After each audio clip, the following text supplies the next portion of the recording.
Today's news has to do with the history of the Middle East. It's the 7-5 VidNotes. Please write down the learning target. I will understand the history of this area of the world. What happens when the Ottoman Empire breaks up?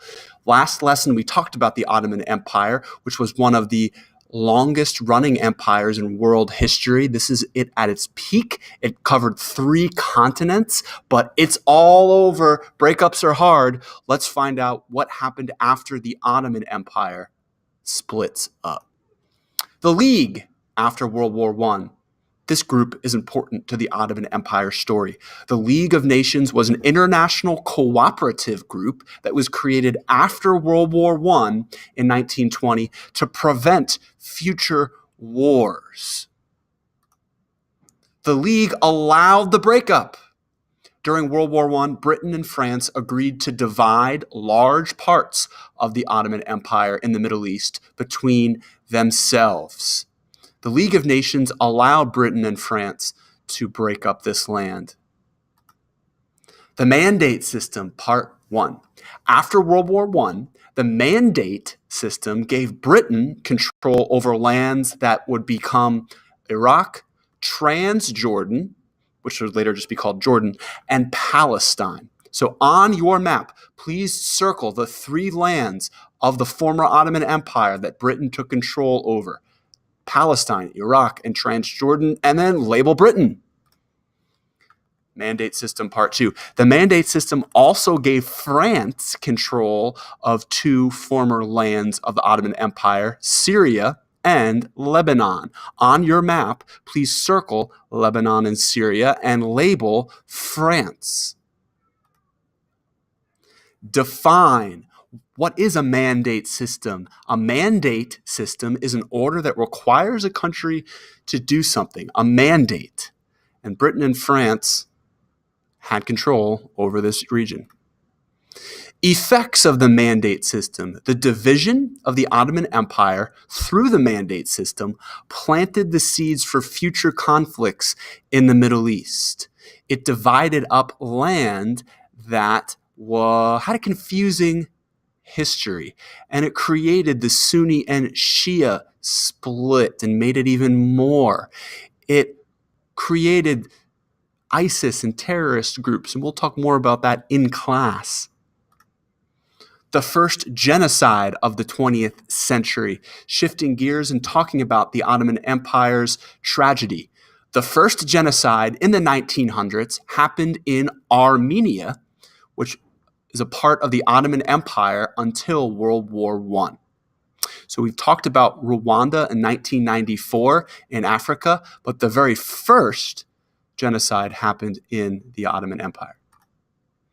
Label your map. Where is Armenia? There's Turkey, and just to its east is the tiny country of Armenia. Please. And now let's see what Mr. Deegan is doing. Mr. Deegan, are you there? These are human bones, human remains that were dug up. These are Armenians. We're going to be talking about why this all happened. It's south of Russia, north of Turkey and Iran, and the majority of its 3 million people practice Christianity. In fact, Mount Ararat in Armenia is the peak on which Noah's Ark is said to have landed during the biblical flood. So it has a lot of religious significance for Christians. What was the Armenian Genocide? When was it? From April 1915 to 1917? Here's some background. Armenia became an independent kingdom in 1000 BC, before the birth of Christ. And in the 1400s, the Ottoman Empire absorbed Armenia into its empire. And here you see in green the stretch of the Ottoman Empire, and within you see the Armenian homeland within the Ottoman Empire.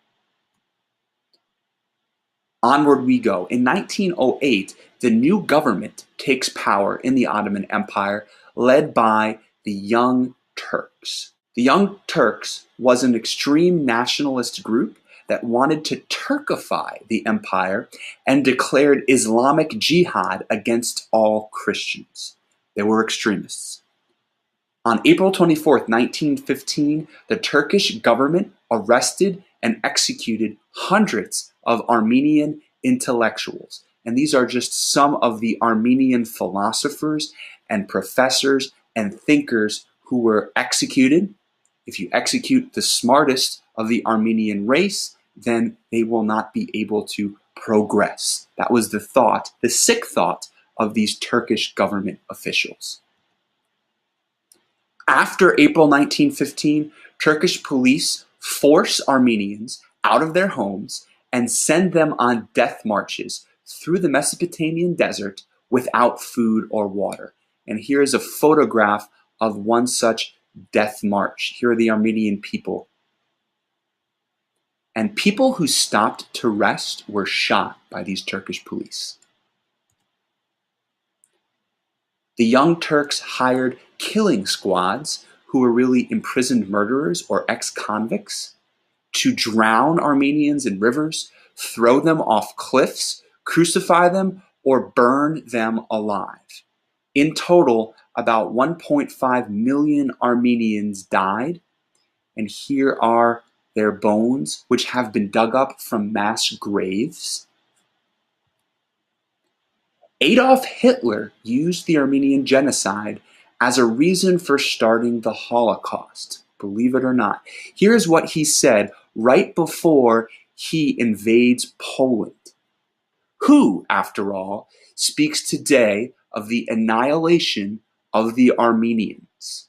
So Hitler says, no one punished the Turks for annihilating the Armenians, so I am going to do a similar thing to Jews and minorities in Germany.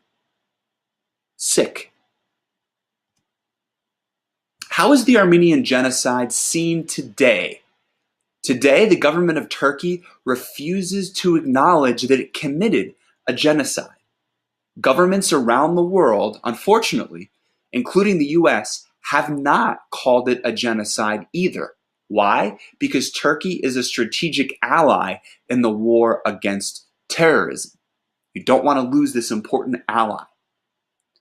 Well, one world figure, Pope Francis, the head of the Catholic Church, he called it the first genocide of the 20th century. And there are many groups who support the Armenians and who want to shed light on this tragedy. What can we learn from the Armenian Genocide? People can use religion as political tools. That's what we learned, and that's what the Ottomans did. That's what Hitler did to some extent in the Holocaust. One research question remains. Please write down your research question for 3 points.